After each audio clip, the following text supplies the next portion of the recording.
So, welcome to Tech and Thrive, where we explore the intersection of technology, well being, and performance. Our goal is to uncover the stories of pioneers and entrepreneurs who are not only shaping the future of tech, but also prioritize balance, creativity, and purpose in this journey. My name is Kimia. And I'm Kiana. And today we're incredibly happy to be joined by Clayton Douglass, an enabler, serial entrepreneur, investor, and visionary behind dozens of companies that integrate emerging technologies with global impact. From AI driven wellness to sustainable business models, Clay has dedicated over 2 decades to building ventures that don't just grow, but grow meaningfully. He's a co founder of Sunrise, a leader in plant medicine innovation, a part time lecturer in the world's first AI bachelor's program, and author of AI Revolution, a reflection on AI's potential to redefine how we live, work, and create. Thank you Welcome. very much for having me. Glad to have you. It's a pleasure to be with you here on this rainy, cold day in Zurich. Hopefully the last day like that of this spring. Yeah, let's hope so. I mean, the day has started pretty well, I would say. We arrived at the podcast studio, nobody was there. So we're improvising with voice recording and AI. So We are. great pivot here. Shows you that you should be very flexible in today's age, I guess. Yeah, so I would say let's start at the beginning. Let's talk a little bit about your background, just so the audience gets to know you and also your journey into tech. Um, what are your roots? Like, what was your path into tech? And I mean, it spans decades and continents, if I understood correctly. And can you tell us a little bit about how it all started and where your journey began? I was born in Washington, D.C. There aren't many people from Washington, D.C. It's a very transient town. Actually, have you guys ever met anybody from D.C.? Yeah, we have actually. Wow. We met someone at Start Summit, no? Oh, true that. Yeah, that Another was investor Okay. very interesting person, works Yeah. in the defense department. Yeah, it's a government town, obviously, and very boring town when I was growing up. So capital city, not a lot going on, um, and very far, let's say, from a New York or a San Francisco. And my family was living there because they formed a community when they were at university of 12 couples, and they decided that they wanted to work in DC half the time with kind of social change. So they were working with homeless people. They had a free coffee shop in Georgetown where they helped homeless people or unhoused, I think is the right way to say it. And yeah, and the other half of the day they worked with people in the Senate and other government positions. And so I kind of grew up in an environment where people were I was surrounded by and in a community that was seeing the world as it was and had very clear ideas of how it should change and had dedicated their lives to do that. So that was not only my DNA coming from my parents, but that was the community that I grew up in. So I always kind of felt like everything that I would see in the world was a possible version, but I wasn't really locked into, okay, this is the reality and this is how things need to be. There's always this sense of things are this way and things can be better and they can be different. Mhm. So a mindset from the beginning of how you can improve things and make things better for basically the world and a better outcome for everyone. That's right. Very beautiful.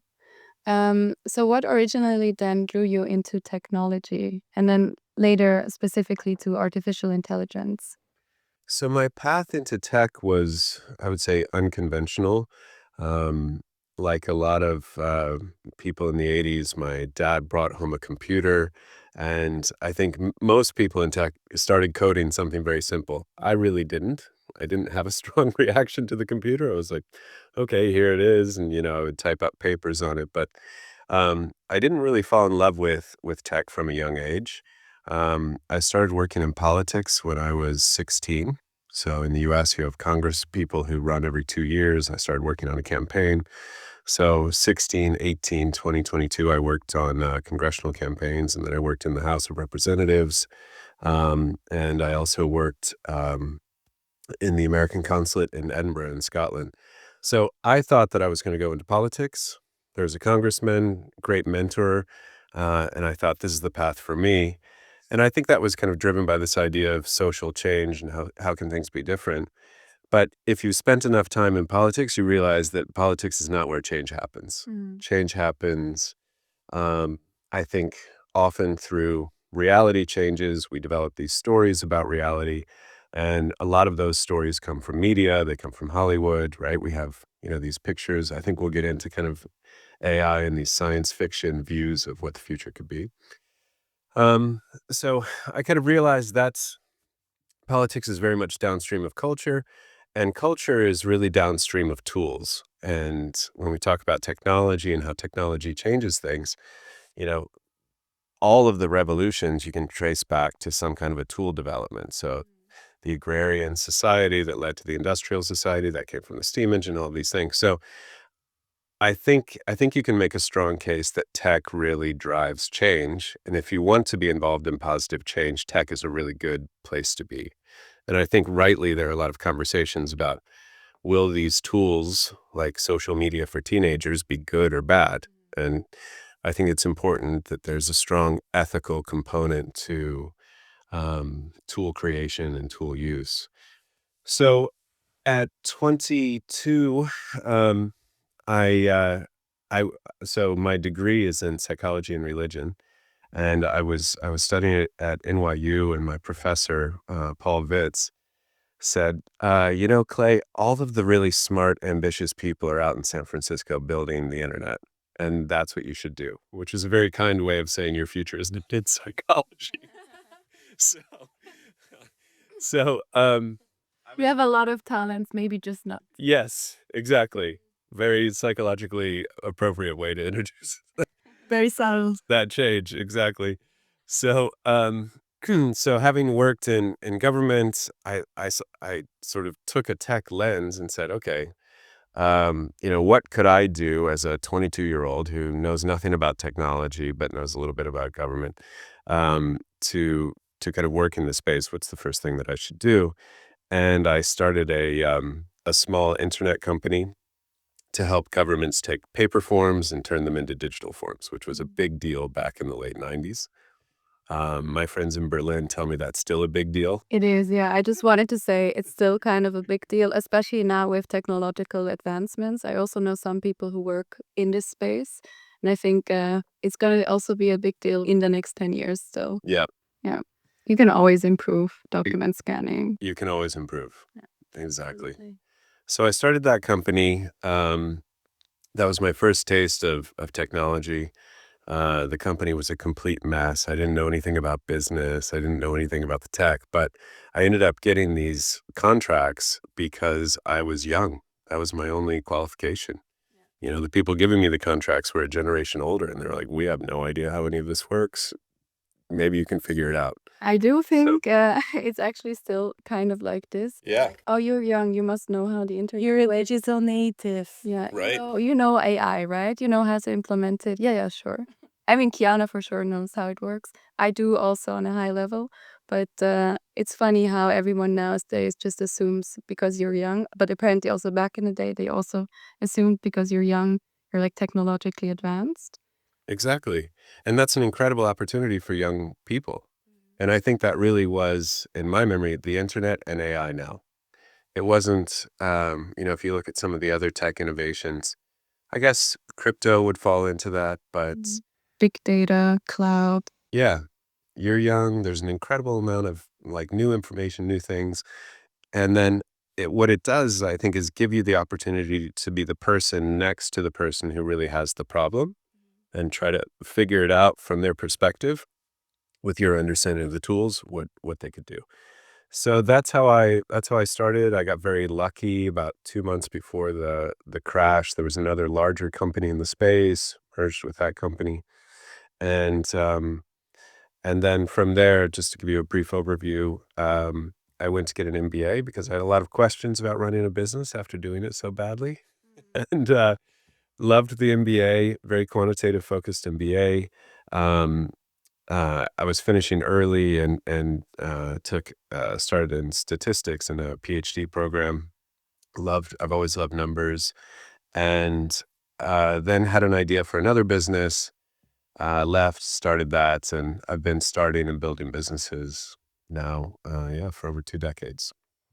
Yeah. Wow, very interesting. So when we again go back to when you first started your own company, what was it like and what tools or resources were essential back then? So we were a service company. So I don't know that services have changed so much, but if you look at, say, developing a product, that's changed completely. So it used to be that you needed to buy a bunch of servers, because later I got into, a lot of hardware, very expensive. You needed a lot of specialists, also very expensive. It was much more resource intensive than it is today. So I think some things are similar, but in terms of like the threshold for starting a business, it's dramatically lower. So that basically anybody can do it with almost no resources now, which is a fundamental change. Mhm. And just as a one-man show. Yeah, or Yeah. two-women show as we are. I mean, for us, I think it couldn't have been a better time to start a company than, like, within the last year. Yeah. And also the advancements in the tools that you can use, it's been getting so much better and takes off so much of our time, so much more efficient. So yeah, we were, I think, very lucky with Yeah. picking the time to. In the right time and in the right place as well. I deeply believe that being in the Swiss ecosystem, being encouraged by so many people in starting businesses around here has also been a huge advantage for us to it's been a driving factor for us actually be to receive so much support from the outside world too. Yeah, I also feel like a lot of people now with the tools that have emerged only now really have the guts to go out and do things. Before, as you said, it was very resource intensive. They also sort of had this paralysis analysis, but now the downturn or the investment initially is so low Yep. that you're gonna try something so much faster. And I think it's a beautiful thing to witness. Yeah. Yeah, absolutely. I think that you can make you kind of needed to bet on more of a sure thing before. Now you can make smaller bets, and I think you can also focus on problems that are more narrow for smaller groups of people than you could do before. Because if you're investing millions, you need to have, a significant and fairly quick return on that. But Mhm. yeah, I think that that now the kind of key to win is understanding deeply the problem that people are trying to solve and willing to pay to solve, and deeply understanding the technology. And I think those two areas were so mentally resource intensive before that someone who could really understand tools had filled up their brain. That was it. And if you really understood the problem, you often couldn't edge into the tech, right? You couldn't really connect. And so, I've been in endless meetings, where people are just talking past each other and not really understanding. And now, as understanding the tech becomes much easier, I think the balance shifts towards, do I really understand this problem intimately that I'm trying to solve? You still need to understand the tech and understand the tools, and they're changing quickly. But I think the primary thing is a deep understanding of the problem that someone is willing to pay to solve. Mhm, absolutely. And just becoming signal in a sea full of noise, basically. Mhm. I mean, that's the other side of the coin. Obviously, now the market is slightly oversaturated. We were just at a conference a couple weeks ago, and I think 80% of the startups were AI, something with AI. Yeah. If I don't know how many were just a wrapper of ChatGPT, but Well, actually, many people used vector databases. Like most of the underlying technology of today's startups have already implemented RAG in quite great ways. But in on the other side, it's funny to see that this is actually not rocket science anymore. Anybody could do vector databases or implement RAG technology these days. Yep. But it feels just like first come, first serve in some ways. Or how fast you get an idea into the market, or how fast can you adapt to new technologies that seemingly are being launched and released almost every day from now. how do you navigate such a landscape? And then also, what would you tell people who want to start a startup today? I would say don't do it. I think it's a terrible life choice. That's why you've been doing it for 20 years. I get it. Yeah, and I think I do. I think I do it because um, I have a particular kind of nervous system and DNA that somehow works for startups, but I think that that's not the normal. Um, it's not the normal thing. So I would say 99.9% of people should avoid startups in every way. You shouldn't invest in them. You shouldn't work at them. You shouldn't build them. On the train over today, I was looking at Jensen Huang from NVIDIA. His net worth today is about 100 billion. And he says the same thing. If I had to do it over again, I wouldn't do it. But he is, in general, a very interesting character. He's a character. Yeah. I also read a book about him once, and I saw that basically he wakes up every morning and tells himself that he's not good enough, so that he then has the motivation to move forward and do amazing things, obviously.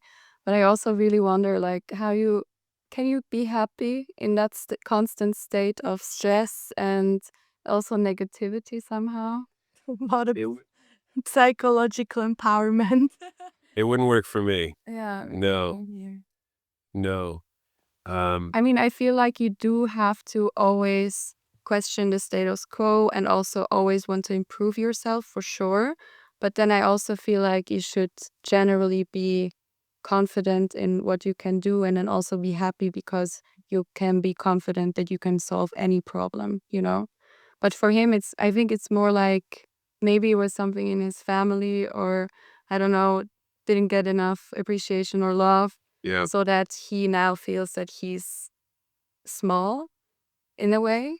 And that then motivates him to always want to be bigger. But apparently he's never actually gotten any bigger over the years. So I'm not sure if I would want to trade places with him. But he's done, I mean, absolutely incredible things for this world. So I have the highest respect. Yeah. And I think another kind of useful lesson from him and NVIDIA is, NVIDIA, yes, it was a successful company, but until AI and where GPUs turned out to be the better, method or chip for AI, it wasn't really, a top tier, let's say, company, right? I mean, Absolutely. Intel was the leader. So I think there's also a story there about resilience. He kept trucking, they kept going, and then things shifted, and NVIDIA was in, the right place at the right time. Yeah, exactly. I think he has this thing where every one of his employees can send him like some trends that they've been seeing, and he apparently reads through like most of them, and that's how the story goes. How he realized very early on that AI is going to be a really big thing, and then figured out how they could also pivot in order to then obviously grow to the company that they are today. Yeah, and I think that brings up a really interesting point about the combination of exploration and exploitation. So in that case, he's exploring all the time, taking in this information. You find a signal, and then you say, okay, I'm going to go deep on that. Kiana, you were just mentioning, this kind of signal and the noise, and then also this idea of RAG, right? That people have been developing RAG, and it was very challenging, right? And definitely a need because if you're chatting away and you have all these documents, everybody recognizes that as a need. And, um, just last week, OpenAI came out with this extended memory, right? It was very limited before, but now with an extended memory, it can be a completely, you know, accessible thing without requiring, a lot of technical development to make that happen. So, yeah, I think you have to be kind of aware all the time. You have to have really good situational awareness of, what's going to be solved. Should I invest in this? Should I go heavy into this? And I think the thing that is sustainable, or the thing that isn't going to change that much, that you can build a business on, is what is the problem that people have? I think that's the thing to focus on. And then the tools will get kind of better and better and more useful. But your deep understanding of the problem, I think, is a differentiator. Then, once you've solved that problem, it's super important to make sure that it's not easily copyable. So I've spent years building really cool things that once they were figured out and put into the market, an incumbent with many more resources, money and customers, employees said, "Oh, that's how you do it," and then brought it over. And I was like, "Well, that was just my contribution to society, I guess." But then what do you do? And you just accept defeat or No, but I think in those cases, you go back and say, okay, how could I build this differently?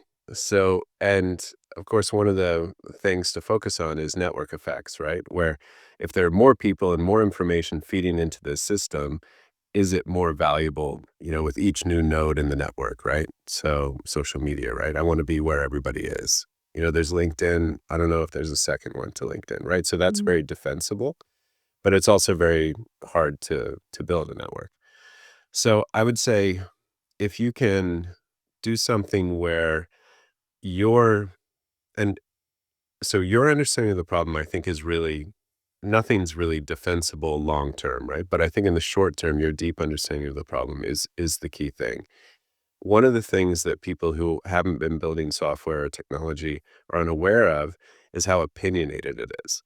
That you're making thousands of decisions as you're building software. They think, okay, I don't know, it's like this tripod here. You think about it, you build it. It's nothing like that. And so many things are path dependent. I took this decision, now that opens or closes different paths. So I think the deep understanding of the problem allows you to operate in a highly opinionated, to build things that are just by definition highly opinionated. So I think understanding the problem is the key thing, understanding the tech less and less as it becomes more accessible. So, but anyway, yeah. So as far as like a filter that I would use when I look at a company is, first, do I have some kind of insights into this? Is it a problem that I actually want to work on for a couple of years? Does it really bother me? Is it important that I solve it? And then is that solution going to be, defensible? Uh, and also another way to look at it is, I think it's often, as you're building something, you want people to be appreciative and like it. And so I fight a tendency to build something that I think people will enjoy. And I really try to focus on actual problems that are very annoying for people, and where I can make them, or I can allow people to be more lazy. And before I thought, oh, all they have to do is these 2, 3, 4, 5 things. And nobody wants to do any of those things, right? They want to do less things. So the more you can make it kind of simple and approachable and easy to understand, I think I think the better off you are. yeah. Very interesting, especially now in the age of agents and the talk all around it. I'm very curious of how the future will look like and what kind of technologies OpenAI as well as other big companies or smaller companies are gonna apply in order to be boost this segment. One example that I found very interesting during the conference that we went was a startup that is developing a co-pilot for Kubernetes, for instance, where they actually kind of turning the complex language of it into something way more simple in human language, as you would speak to somebody else, as in ChatGPT. And I think these kind of like agents or co-pilots that are trying to simplify programming language, for instance, could be a huge game changer for the future. But let's see what OpenAI is gonna decide to do next or disrupt next. Yeah. Um, I think the agent topic is really interesting. We're building a tool now for plant medicine that's similar to Vivino or Strava. And the way that Vivino makes money is you're on Vivino, you take your decision of which wine you want, then you go and buy it from some shop, or it's perhaps integrated into their thing. Um, and to have an agent who that you're interacting with and is giving you feedback, or you're communicating with it and it's learning in a natural way from you, like, okay, this Sauvignon Blanc went really well with the sea bass, da da da, it learns about you. And then has your payment information, knows where you live, can suggest, and then would you like more of that? Yeah, great, done. So I think the less friction you can have, go to some site that you've never been to, sign up, enter your credit card. Maybe there's an issue there because of their fraud system or whatever it is. Maybe they're out of stock. All of those problems, agents are designed to fix, right? So, I mean, the whole point of an agent versus automation is it runs into a problem and it finds a solution, right? It keeps going. And I think that a lot of commerce on the internet is stopped because we run into a problem as a buyer and we just leave, right? So I think the agents are going to be a really big revolution, and they'll drive power towards, um, the purchasing agent capability will drive power back to an agent that you interact with and gets to know you and, what your preferences are and can act on it. I was just in Morocco 10 days ago, and the amount of work that went into figuring out where should we go to dinner, when should we go here, da, da, da, all of that stuff. I was just looking at it from an agent perspective and saying, there's no reason for us to do any of that, right? You have an agent that proposes, that reserves, that, does all of these things. Why would you? And my mother-in-law they were going up to Lauterbrunnen, and she asked ChatGPT which side of the train she should be on, to get the best view. And I thought, that's amazing. And it was right. But it should also be the case that your AI just goes, hey, I booked you 17A and go sit there because I know you have a preference for great views and it's the first time that you're going there and da da da da. If you even want the explanation, maybe you don't. You just say, hey, run my life for me. Interesting. And imagine how much more time we would have if we didn't have to do all of these things. Circling back on what you were saying about like enabling people to spend less time on things that annoy them and then actually. So, what would people do with the time that they have at hand? What would some reasonable things be, in your opinion? Well, reasonable, I don't know, but I could, I can tell you what I've seen because I've had a place in Ibiza since 2008, so 17 years now. And I would say that Ibiza, in a lot of ways, is a post-economic society. I would say Spain, in a lot of ways, didn't really buy into capitalism. Obviously, there are big industries there, and there's, the auto industry and lots of things, but it's primarily tourism. I mean, tourism's a big, big sector. Real estate as well, but that's also, in a way, tied to tourism. And people seem to be pretty happy with hanging out in, going to yoga classes, going swimming, having long lunches, going dancing, engaging, Enjoying life. enjoying life. They're they're doing fine. Yeah. People at Ibiza are doing just fine. Yeah. And From what I've observed, definitely. Yeah. right? They're good. And I think it's hard to imagine, being here in Zurich because, work is really such a central part of our society here. But a post-work world exists now. You can go see it. and, and yeah, it's just fine. People are focused on their friends, on their family, on the experiences, and it works. So um, I, I I definitely understand that it's a jarring idea. It's a surprising idea that work is in the center of our lives. But when it's decentered, from what I've seen, it's like, I mean, I don't see anybody there saying, except for me, I really want to go build stuff and go work. It's just not. Yeah, we established that you're the 0.01%. Yeah. And we all are in our certain ways. You just got to find where am I? Yeah, that's right. Yeah. So you're originally from the US, and as you mentioned, you also obviously work there. Can you tell us a little bit about the differences that you've noticed in the US versus the Swiss, especially startup ecosystem? So I'm from the East Coast, which is more, um, let's say, more Europe, culturally more looking to Europe. It's also much older. People have been living there. Obviously, the native people have been living there forever, but the Europeans have been there now for what, 400 years, 500 years. Um, the DC doesn't really have much of an entrepreneurial culture, but if you go up to say Boston or New York, there is an entrepreneurial culture. But I think if we really want to draw a contrast, it would be with California and Zurich or Switzerland. Um, and I think I think there's an interesting fact that's maybe not as so well known about the tech ecosystem and the startup ecosystem in California, which is that most of the people are immigrants. So the people who start the companies, the people who work at the companies.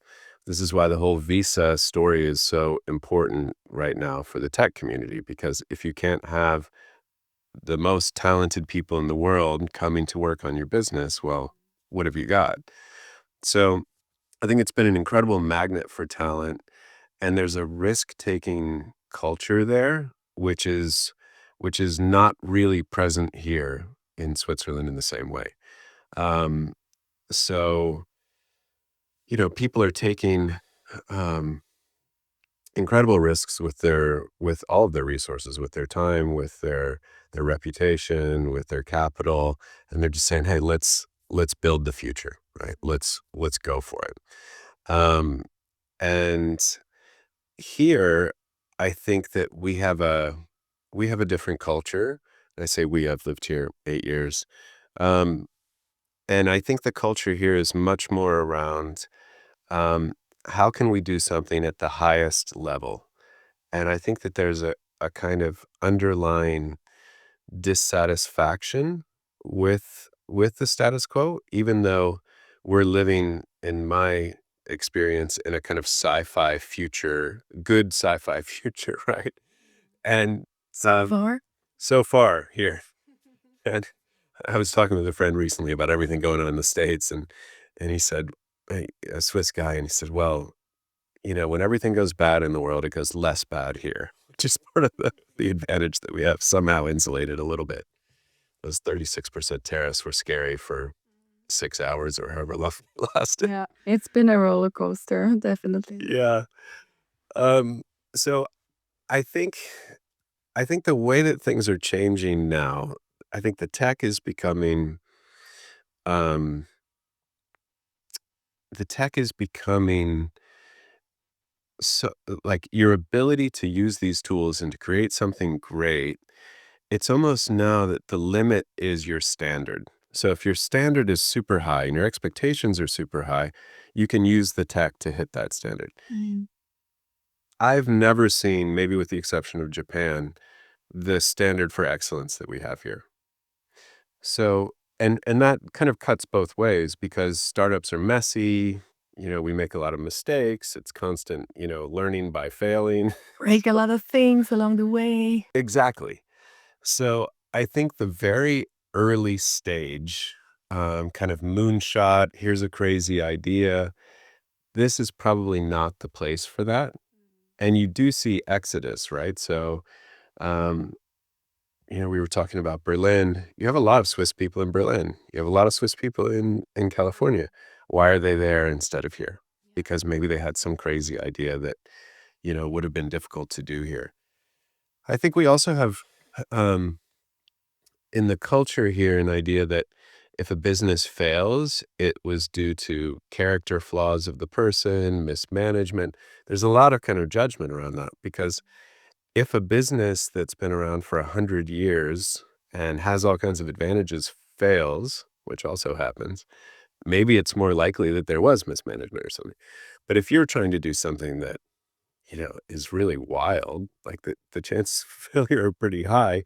Even if you happen to have a good character and you happen to work really hard, it can still happen. And so I think that's difficult in the social environment, to face that failure. So, maybe that's why people go to these other places where it's like, okay, that failed, but whatever. There are 20 other opportunities, just shift right over to those and keep going. I think we're also here much more about capital preservation. I think we're a magnet for people around the world to say, okay, I want to put my money there, and when I come back, it should be there. And that's the opposite of California, right? It's like, okay, we put in 100 billion into that, and it turns out that Web3 isn't really the thing. Okay, whatever. Now we're into XYZ. So I think they're radically different environments. Um, a sort of less known fact about startups is that a lot of very successful ones come from people within a large company who have a kind of different view of where the industry is going, and they leave and they start their own thing. Um, and often those are people like in their 40s or 50s. So it's very different from this kind of Mark Zuckerberg in his dorm on a laptop. And here, I think we can do a lot of that, right? Where there's a deep knowledge and, of that industry, of that problem, and a small group leaves and starts. So, um, but also I think as the sort of tools get cheaper, the resources become fewer that you need. I think this standard of excellence and this constant dissatisfaction will really help drive um, Swiss startups. So I'm very kind of bullish on it, but I think we still have a ways to go in terms of the cultural shift. Hmm. I mean, in your opinion, also, we touched a little bit upon it, but the funding landscape in Switzerland versus the US. I have some numbers. In the US, approximately 209 billion US dollars was invested across 15,260 deals in 2024. And a significant portion of that obviously went into AI. In 2024, on the other hand, Swiss startups raised 2.3 billion, marking a 15% decrease actually from the previous year. And as you mentioned, the funding landscape obviously is much more conservative in Switzerland. And the focus is mostly on biotech, medtech, and then also AI, which I guess especially biotech, medtech are like stable kind of businesses. And AI, a huge trend. And I think we have also, as Swiss people, decided that we want to invest in this innovation. And what I also found very interesting is that 60% of this startup financing actually came from foreign investors. Wow. So it means that, as you said, people do like to invest in Switzerland, but then also it shows you that out of those 2.3 billion, 60% was actually from foreigners. Wow. Those are super interesting numbers. So if you kind of population size it, the population of the US is, let's say, it's 33, 35 times larger than Switzerland. And then if I go back those numbers, it was about 100x difference, let's Yeah. say. Yeah. Okay. So you've got a pretty significant delta there. Mm-hmm. And then very focused on healthcare. Yeah, interesting. I think maybe part of the reason for those investments in that sector is one, the standard of excellence, right? It has to be right. Um, and then also I think we have a lot of buyers here, right? We have big pharma. So, you have companies that these could be spun out of and then purchased by, again. So that makes sense. It was 15,800 companies. 15,260. Okay. Yeah. In the US. And how many deals here?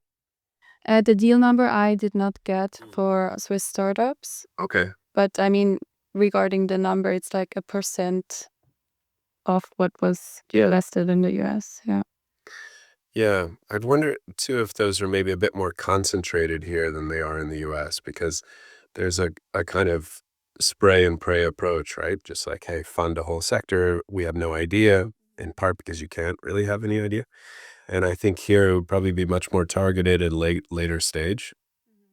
So the company's showing traction and Mhm.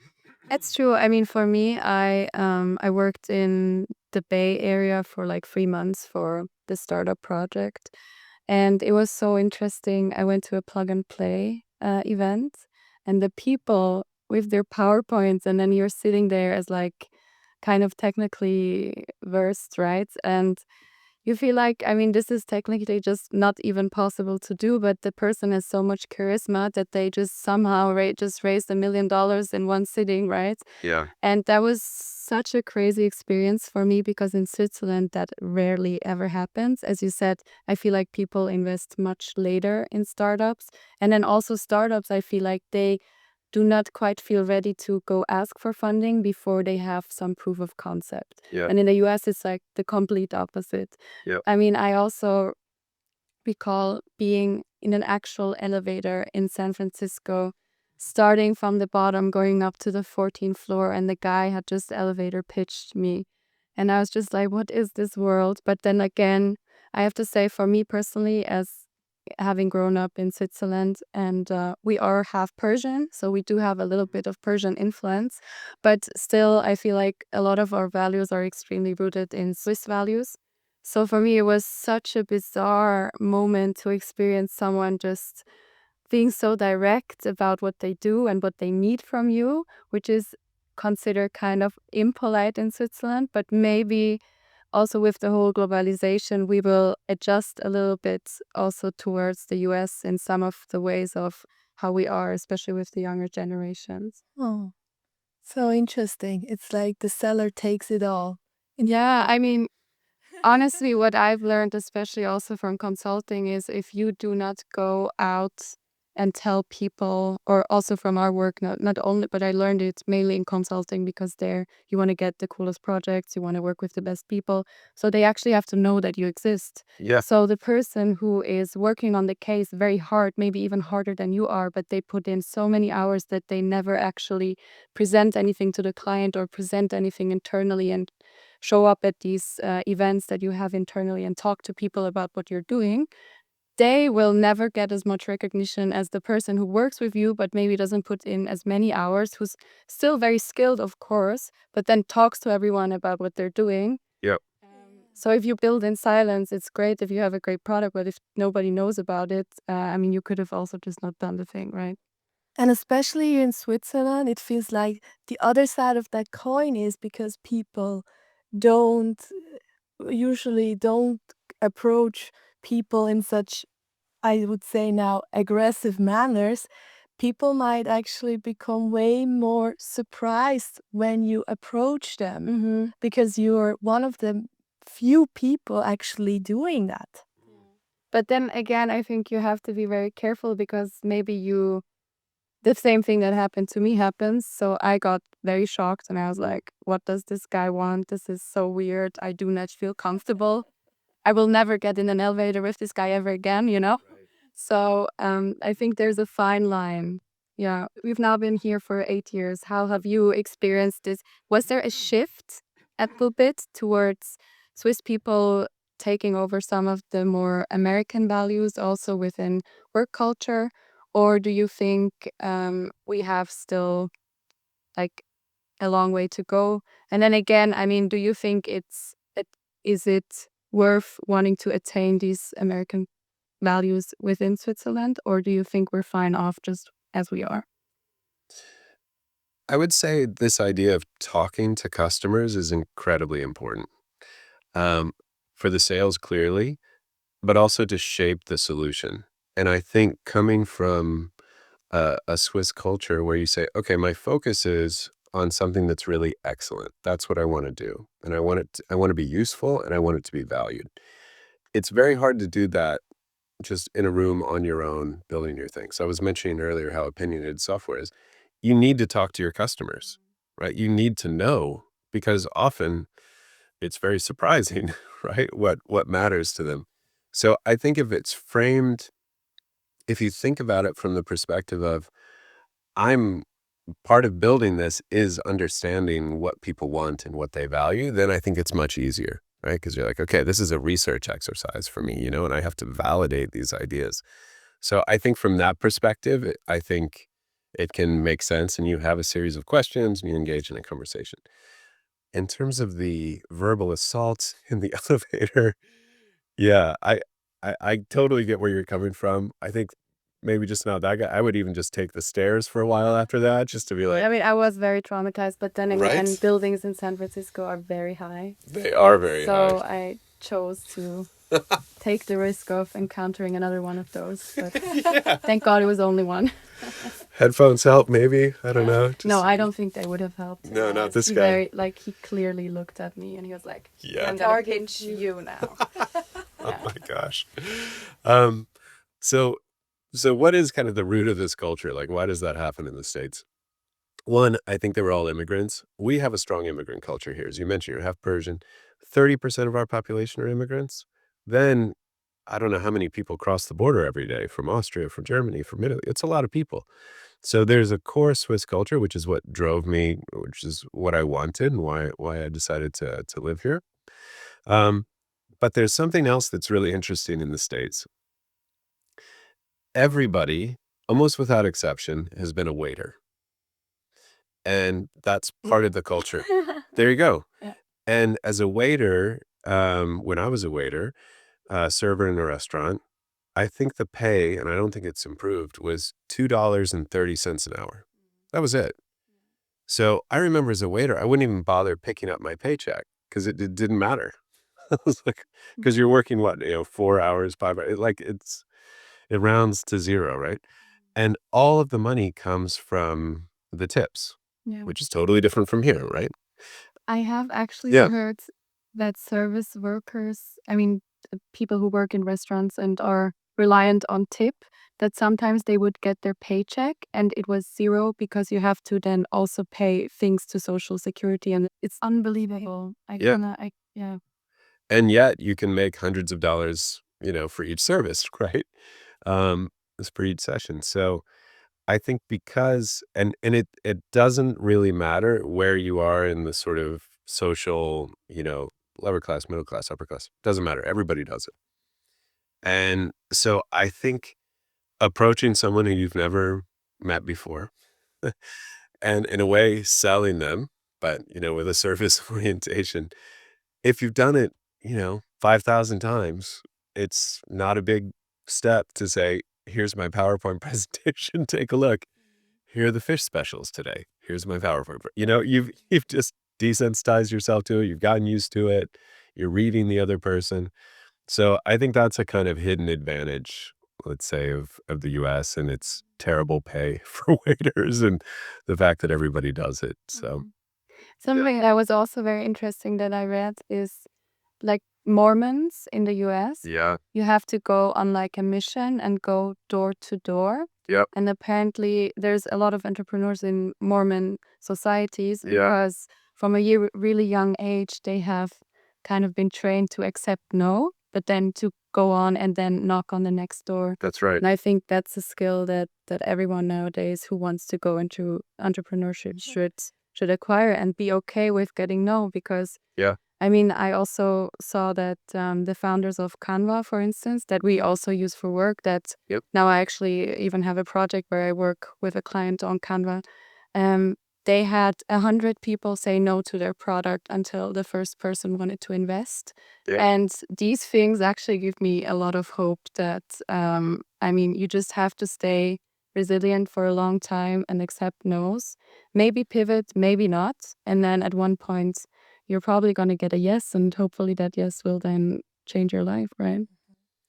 Yeah. And I think most things start with a no because, anything new requires a lot of cognitive resources, right? A lot of energy. So I think everyone's default, except for a very small part of the population, most people's default is a no. So, and if you stop at that, you're kind of missing the opportunity to say, okay, you've said that this isn't interesting for you. Could I ask you a few more questions? And socially, that's normally accepted. You can say, well, tell me about this and that, and da da da, and you get into the problem. And then people are motivated to solve problems, but to resist something new to preserve their cognitive resources. So the no for me is a very natural thing to start with. And yeah. Yeah, I don't know. What are the figures on those on the Mormons? They go on these 2-year missions. If they come back with 2 people or something, it's great. Do you know? Like the success rate. No, I have no idea, but I think they get a lot of no's. I mean, just also from the feeling that I have. Usually when someone knocks at your door and you're not interested, I mean, It's so funny that we're talking about Mormons because just a couple of months ago, I've seen the musical Book of Mormons. Oh, I haven't seen it. Oh, I you hear it's should have great. seen it. I highly recommend Yeah. it. They're coming every year to Zurich, and it was my first time. As for my boyfriend, it was already the third or fourth time. I was, what he saw the same musical for? yeah, 5 because it's so good. He's going to be converted. Even I think so. our mom loves it. Really? I mean, our mom But it- loves musicals. Okay. Everything art. I mean, she's obsessed. Yeah. But it's yeah, you should watch it first and Okay. create your own opinion about it. We could go and watch it together. I would look. I would watch it a second time. Really, You're already hooked. yeah. But anyways, I find it very interesting. About it reminds me of the days where I had to cold call as well. It was like 200 no's in a call is completely normal. And it's all about just staying consistent, not taking things personally, and just go on that. So Mormons are grown to become probably the best cold callers there are. Mhm. Yeah. Yeah, I think that resilience is super important, and I think desensitizing yourself to it is the thing. Just doing it over and over again. You were mentioning the PowerPoint that the guy was selling on a PowerPoint. I think those days are over. I think that, within a few hours now with these AI tools, right? These integrated development environments, these VS Code forks, I think within a few hours or a few days, you can have actually a working prototype. Yeah. It doesn't mean that it's going to scale. It doesn't mean that you understand the code or anything like that, but you have something that people can interact with and get feedback on, which is a huge development, right? To be able to do that basically for free instantly, comparatively, I think really gives people a chance to play with it. You can observe them, they can do it with a Loom, so you don't even have to be there. And I think that's a big, big innovation. Um, Have you used Lovable? yeah, I've used all of them, all of them that I'm aware of. Okay, tell us a little bit about the tools and which one would you use for what, and what's your go-to as well?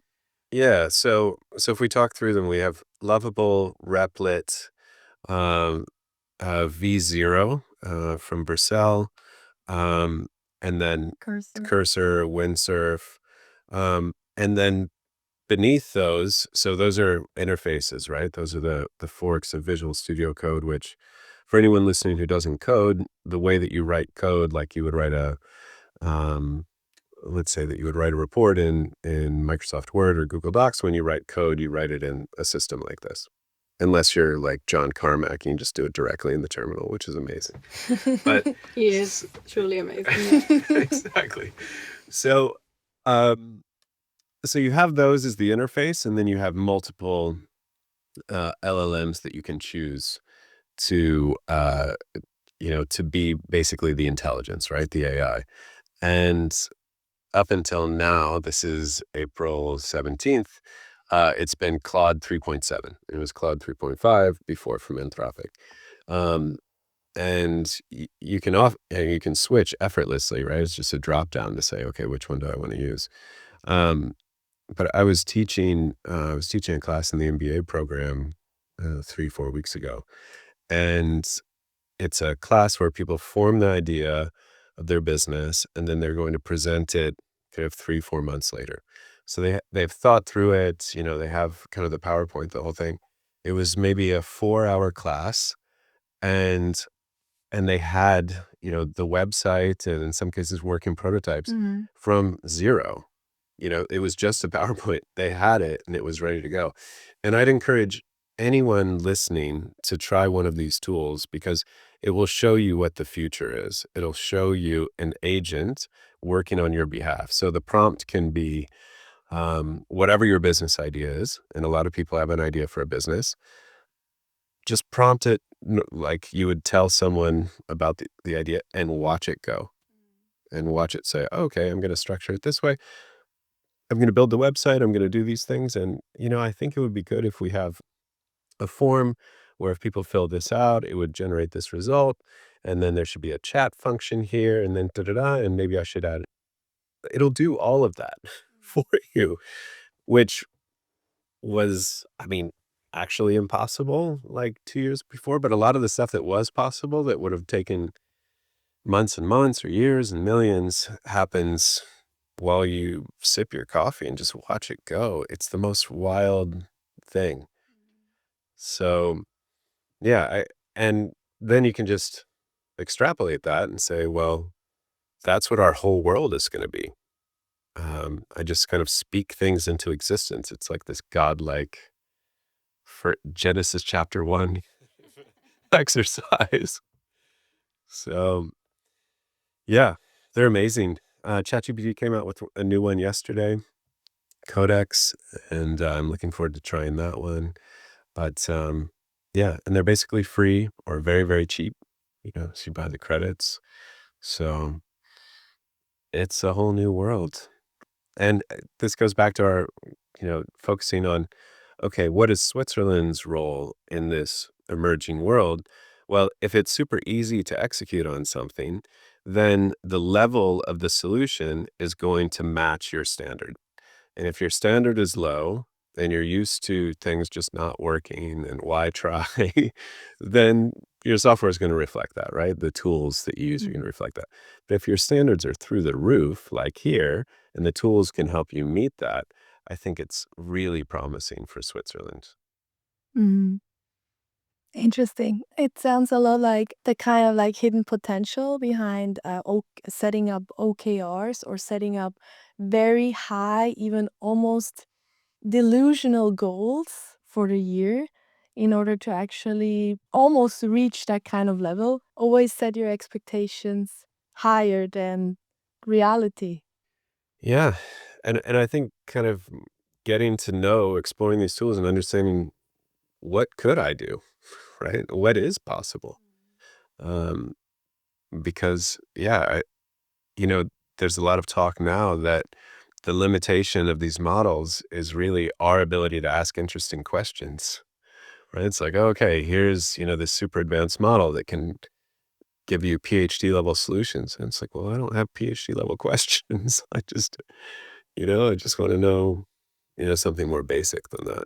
So I think the value will accrue to the people who are really asking harder questions and kind of pushing beyond, imagining a much, much better future than exists today.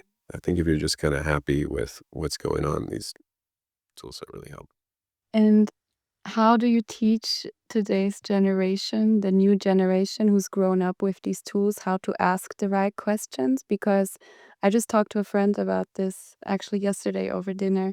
And for us who've grown up having to write the essay on our own, having to do the math on our own, having all of these things that we learned in school, I mean, the new generation, they're just going to use AI to do all of their homework, right? So, how can we ensure that they still learn to ask the hard questions and also learn to evaluate what the AI actually gives out, right? So, if I have no idea how garbage looks, I might as well be okay with it. Yeah. But if I know how, like, for instance, for us, sometimes I use ChatGPT to also set up like project plans.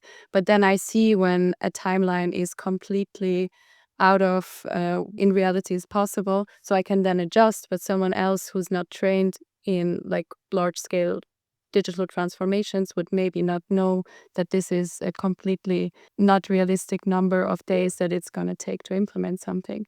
So how can we kind of also maybe help the new generation to not lose these very essential skills still? Or maybe the skills will not be essential anymore. It's like an open question, right? Yeah. Are the skills still essential? That's really hard to know. In your example about the digital transformation project planning, so if we think of like a Gantt chart where, it's all messy, right? Because you've had experience in that, you can identify it. Um, I think that that's incredibly important today. I don't know that that's going to be very important in 3 months or 6 months or a year, because what we've what this math behind the LLM does with the vector databases, as we were talking about, what it does is kind of bring everything that humans have ever written down and making it really accessible to you. And if it's making a mistake like that, it's not interfacing well with all of that knowledge, right? So you have knowledge that has been written down that people know. I mean, there's training, there are project management degrees, right, and certifications. But that information is not accessible in the system right now to do a loop and say, is this good, right? But an agent that would have access to that information can run those loops for you, right, and self-correct. So I don't know that that's going to stay a problem. Right now, it's essential, right? Like there's the famous story of the lawyer who cited a case that didn't exist. Right now, it's super important that you know those things. But I think there's a time window on that that's closing. Um, And what about poetry and essays? Is the young generation only gonna write love letters with ChatGPT? um, Interesting question. yeah, I mean, my first thought, and I think because you mentioned that you're half Persian, was to go to Rumi. And I'm thinking, like, every time I read that guy, it's like, whoa, like, I don't know that I would prefer my own poetry versus something that consumed everything that Rumi's produced and asked me some questions about what I'm feeling and then did it in Rumi's style. I would be like, okay, that's better. So But then wouldn't you lose your clayness in that process? Playness.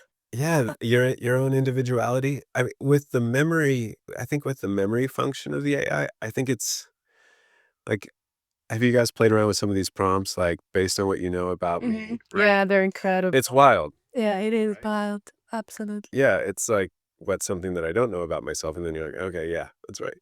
Hidden truths, yeah. Yeah.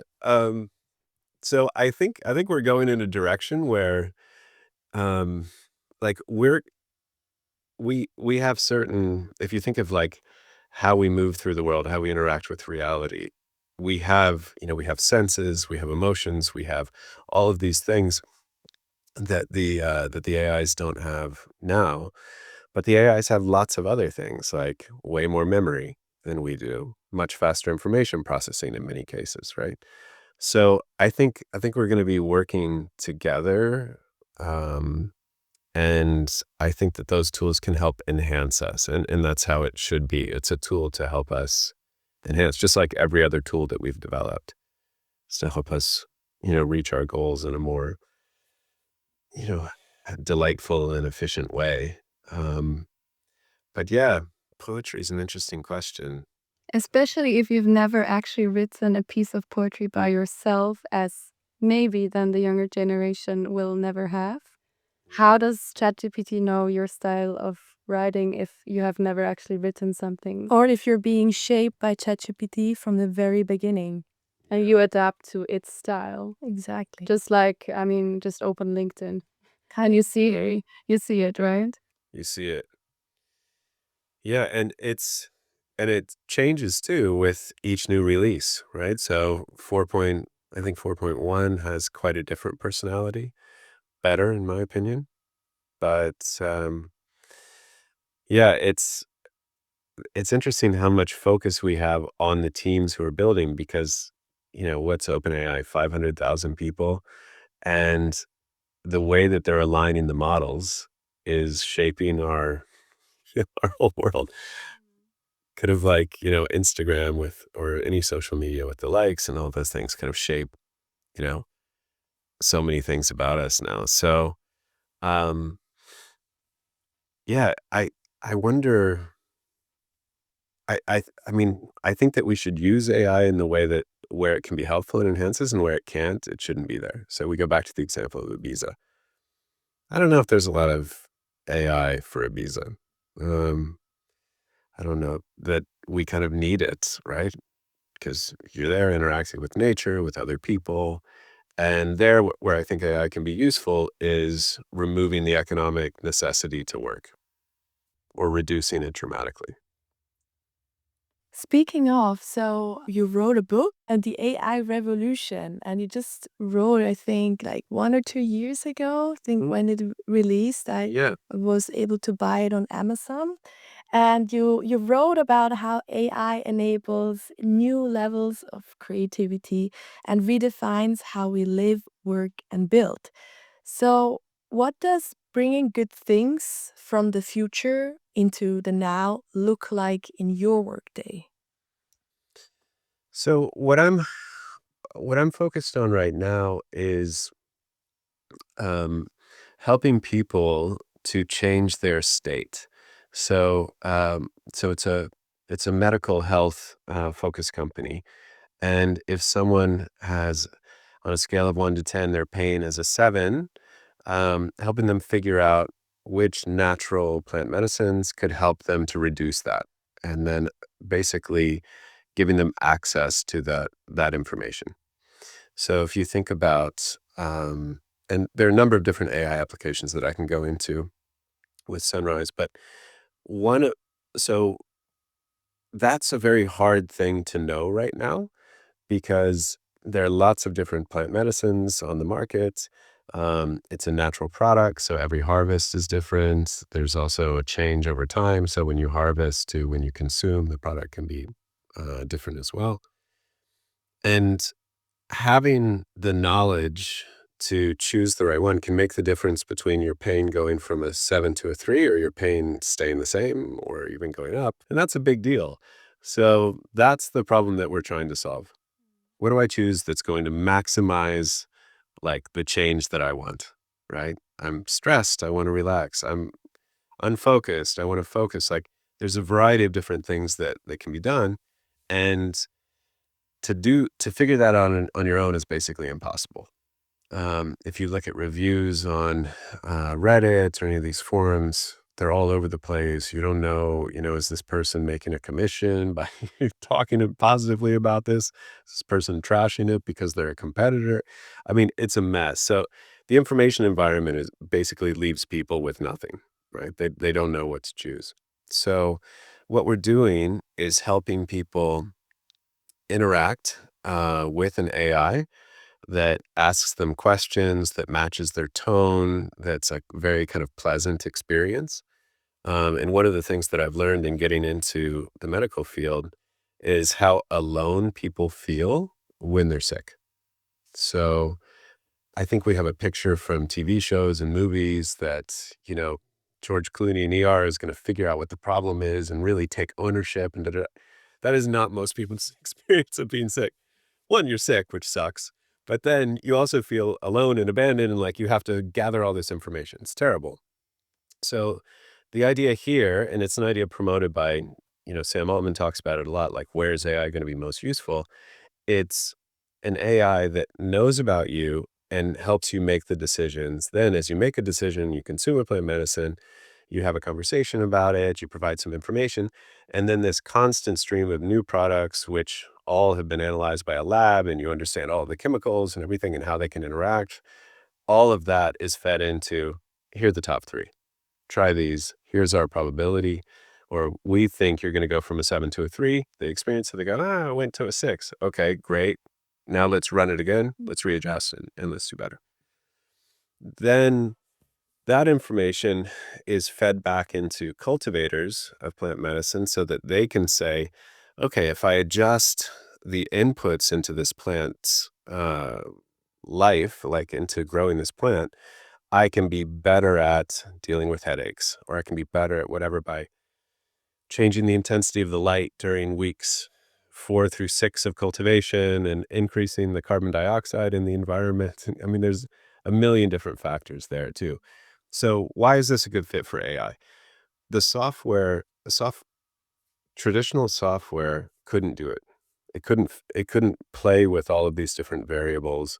The interaction was too clunky, and so it left people just working off of intuition. So growers working off of intuition, buyers working off of intuition, and they were missing. So there was an opportunity for the plant to be really targeted for a specific state change. There's an opportunity for the person to have the positive state change that they wanted, and the lack of information in an accessible way was preventing that. So that's really the goal, and that's what we're working on. How far along are you? I'd say we're pretty far. Yeah, we're not all the way there, and I don't think we'll ever be all the way there. Um, but I was just working with, or I was talking with a friend who's a patient a couple days ago, who was dealing with shingles, with neuropathic pain, and there were, I don't know, 60 products on the market for him to choose from. The AI was able to help him choose the right products. He had a feedback loop and narrowed it down, and he felt like he got his life back. And for me, I don't think I'd anticipated how satisfying that would be to be part of that interaction. But I was like walking on clouds all day. I was like, oh my gosh, this is great. I was more kind of interested in solving the problem, but to see that you're really helping people is I mean, it's in your pretty. DNA, right? From the very beginning. Absolutely. Yeah. Yeah. And yeah, I think it's important to recognize that, right? Like, what's going to give me the energy? What's going to give me the drive to face all of the no's? And how to decide what's actually worth building. Yeah, exactly. What's worth building? Yeah. So, you emphasize curiosity, imagination, and asking the right questions. Are there any mental models or habits that help you stay both future focused and grounded? So I have a model called Drive that I use, which is analyzing the data. So how much data is available or could be produced. Um, Then the R is for repetition, which is how often does this problem occur? So in the case that I'm talking about with Sunrise, it's constant. You're always growing something. You have to take decisions every day. People are consuming them. They need to take it. So it's an ongoing problem. I think for a one-off, it's hard to build a business that way. It depends on the problem, but um, then impact is the I. Is this going to have a large, significant impact? Because I think when you set out on these journeys, it needs there needs to be a significant upside, not just for yourself, but to attract the team, to build it. Then the next one, V, is variability. So is this something that's changing all the time? Because if you figured it out and it's solved, so 2 + 2 is 4, done, you don't need AI. You don't need a self-learning program because you're in a static environment. You figure it out, you're done. And then the fifth is E, for ethics. I think it's really important that you look at how will this tool shape people? Am I respecting people's privacy? And here in Switzerland, I think we have an incredible advantage around privacy. It comes from, I think, the culture first, but then also the banking tradition. So for me, um, if I'm negligent in the way that I'm storing data and it's released, I'm personally liable, not a company. There's no protection. It's me, which I think is great. I think that's how it should be. I think it's serious and builds trust. But there are many other ethical implications. You know, so much data that we have is very gendered. It's very focused on particular elements of society, and I think you need to, and you have the capabilities with AI to actually adjust the data so that it's reflective of people. Um, Many ethical implications. So that's kind of the criteria that I use as I'm looking at an opportunity. And then, as I mentioned, it needs to be something where once it's built, someone else who's already in the space and has more resources can say, thanks for the idea, and run with it. So, yeah. I mean, ideally, they would come up to you and ask you if they could just have your IP, right? Yeah. But Sure. apparently rarely happens. Clay's IP is public. Yeah. Okay. If you could offer one piece of advice to today's aspiring innovators and entrepreneurs, what would it be? Don't start a company. Yeah. Once you've ignored that piece of advice, good luck. I would say I would say to I would say self-knowledge is really important, when you're starting a company. Um, I think that figuring out how you work best, since as you're starting the company, everybody's got a boss, right? And you have a board and you have investors and you have lots of people that you're accountable to. But there isn't typically someone who's directing you on a regular basis. And if that's what you've been used to from school or in a company, figuring out how you work best is really important. So, for example, every morning when I wake up, I spend about 4 or 5 hours in working on a particular problem. So, no one's around, no meetings. I'm a morning person. So, I just dive right into that and kind of get into this flow state. And that's really where I feel like I'm kind of doing my best work and making the best contribution. Then doing meetings in the afternoon and, communicating with team members and partners and stakeholders. Um, and then I'll go cycling, before dinner or something like that. So I think without someone directing you, you should experiment and explore different ways to like, how do I use this person best, right? The boss of yourself, and figuring that out and respecting that. And of course, we all change too, so you have to be over time, check some of those assumptions. But I think figuring out how you work best, how do I deal with all of this rejection, this emotional charge that I get, should I take a walk or, what should I do? I, I think that's something that's kind of on you as an entrepreneur, whereas you may have in a normal work environment a boss that you can kind of discuss these things with. And yeah. Mm. So maybe on that point, what do you think it's better to have a co-founder or to do the solopreneur journey? Because I know what's true for us. I mean, without Kiana, I would be completely lost, I think. Mm. She's like my anchor. We have our regular meetings where I have to be accountable, where I have to have done like my to-do list, and otherwise she's gonna fire Yeah. me. Yeah. And then Likewise. also have someone where I can be very creative with, and like ping pong ideas back and forth.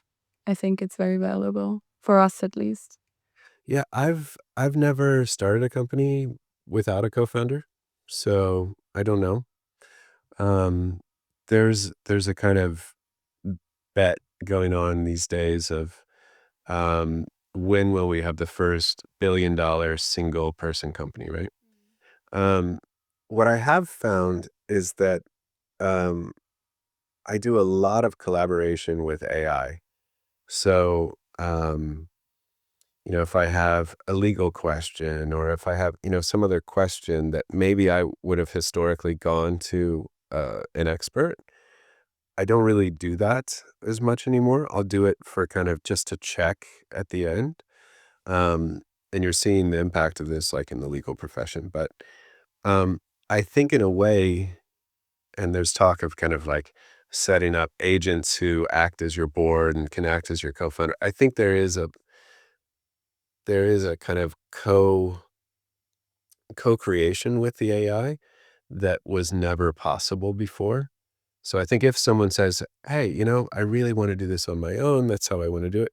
I think you can with those AIs in a way that is very cool. It's also been studied. I don't know if you guys follow this guy Ethan Mollick. Do you know him from Wharton? Yeah. Amazing.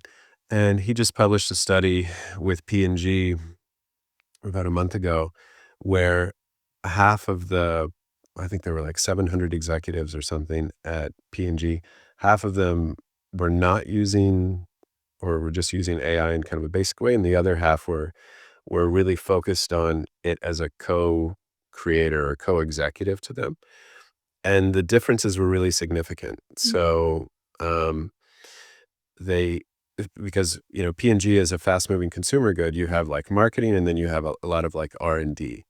And these are these sort of two different worlds. And what they found was that the R&D people could simulate a marketing person and really develop new ideas quickly, and they were very good. And the marketing people could simulate an R&D person and have that person as a kind of partner that they develop things with. So I think there's a lot of potential there. And that's with AI as it exists today, and it's only getting better. Um, but yeah, so one is, kind of executing in the role. But the other is the kind of like, it's such a wild ride. You're always between like billionaire and bankrupt. So, you need to be able to talk to the other person and be like, oh, it's amazing. We just got this deal. And it's like, yeah, but 3 clients just left. Like that's a day or a morning. It's so crazy. And so I think it's really good to have a co-founder where you can kind of go through that stuff together. But yeah, so yeah, so I've always worked with co-founders, and yeah. I think like also on a personal level, having somebody like a sparring partner, is it like an AI agent or a real person? I think both have their own benefits on professional as well as personal level, because usually you used to approach your people in your environment asking for feedback in order to reflect on yourself again and realize things about you that you didn't know before. Even you are you.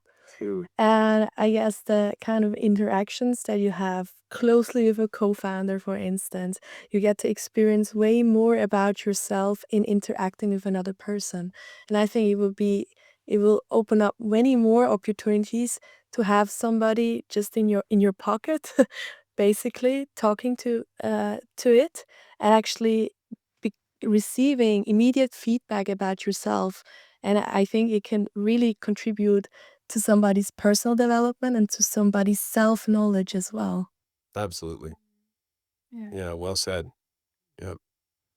Yeah. So where can people follow you and dive deeper into what you're doing, Clay? Well,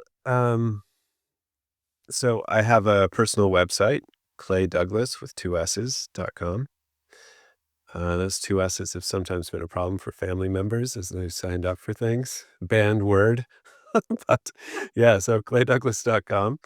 Um, and yeah, I think that's the best place.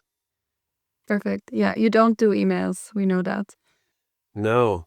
And if any listener is thinking about stopping with emails, you can. It's possible.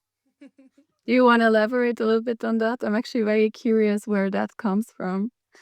Yeah, it basically came from um I think I found email really overwhelming and disruptive. And I felt like it gave anyone or gives anyone with your email address the ability to kind of like reach in and grab your attention and maybe give you something that can sort of disrupt what you're working on. I also found it very weird, and now I'm thinking back because I haven't used it since 2015, I think. Um, Wow. yeah, I remember like I would get something from like my mom about like an upcoming vacation, and then the next one was, something deep in some dev topic, and I felt like it just broke my brain. Like it didn't make any sense to me. I was like, what are we doing on the vacation to fix that bug? It was like it all kind of like turned into this blender, and I felt like I couldn't really work like that. So yeah, I just switched to text. I also, as we've been talking about, I try to be a bit into the future, and I noticed that the kids were just texting. I first saw that when I went to the Philippines, maybe in 2008, and they were way ahead on texting. So they were sending like 200 texts a day, and I was like, what? That's impossible. No, how could it ever? And now it's like, of course. So I kind of got a glimpse of that. And then I saw, yeah, that all the kids were texting. I was like, oh, maybe I just try that. So yeah, basically the way that it works is text and then Google Docs or Google Drive links and pull those up. And think another challenge for me with email was these kind of endless threads. Very confusing. I couldn't understand like 35 references. So when it's a Google Doc, for example, and you're working on something, you have comments and red lines and da, da, da, and it's updated and it's live. It's not like, oh, let's go back and download from, thread 17 in the thread. Oh no, that's not the latest version. It's this one. Well, what changed? And Yeah. I actually realized I couldn't handle it. Fair enough. That's so interesting because I was just listening to a podcast with Naval Ravikant Oh yeah. on modern wisdom. He hasn't done a podcast since like 2019, I think. So I was so excited to listen. Yeah. Not quite done yet, but something that I found so funny is that he also doesn't do email, but he also doesn't have a calendar. He just does what he feels like on that day. So I have no idea how he ended up being on time for the podcast. Right. But yeah, how do you do that? Like, so people do not send you invites, or they do? No, we just text back and forth and we say, okay, when are we going to do this? And then, So you Yeah. do have a calendar though, where you Yes. put it then. I have a calendar, and actually there is an email address. I can mention it here, claydouglass@gmail.com, because I'm never going to get your message if you send it. But from those, and the invites go there, and then that fills out the Google Calendar. Okay. Yeah. Yeah. That's so And they interesting. I think they block any initial one until you've agreed or accepted or something like that. So, um, yeah. So yeah, I'm always kind of looking at like how to optimize these things and to make it work better. And I'm very excited about this agent world where, the agent knows who you are. We just talked about like ChatGPT knows us in some ways better than we know ourselves and can handle all of this. So it really becomes agents interacting with agents. I read recently about, I think it's the CEO of Match.com sees agents dating each other, and then if things go well, then you meet. Yeah. Makes so much sense. Yeah, I mean, you know how much time people spend Interesting. with these super boring opener questions and then like getting to know each other and then Yeah. No, I think it makes total sense, yeah. And then from my friends who use the dating sites, they tell me like the majority of the time the vibe is off, and you know it in a second when you meet. Like there was no reason. So to have the agents do the vibe check and, do you want to have kids? Da da da, all this stuff. What's your sense of humor? Like if the AI knows all of that, it should be able to match. Yeah, much better. Yeah. Interesting. Clay, thank you so much for taking the time today with all of the technical difficulties, but we really hope so. If this podcast episode is released, we worked out all of the recording on the phone thing. Yes. And we're also going to link what tool we use to improve the sound. And if not, we're going to do this another time, I hope. Well, thank you very much for having me. I really enjoyed it, and it was a pleasure getting to know you guys and discussing all these topics together. Likewise. It's not gonna be the last time for sure. Okay, good. Not on our end, at least. But I think you also had not the worst time, so. Thank you for tuning in to this very second episode of Tech and Thrive. If you enjoyed the conversation, make sure to follow us on Instagram at techandthrive_podcast and learn more about our work at kimiana.co. If you'd like to support the show or be a guest, we'd love to hear from you. Just drop us a message at info@kimiana.co. And yeah, until next time.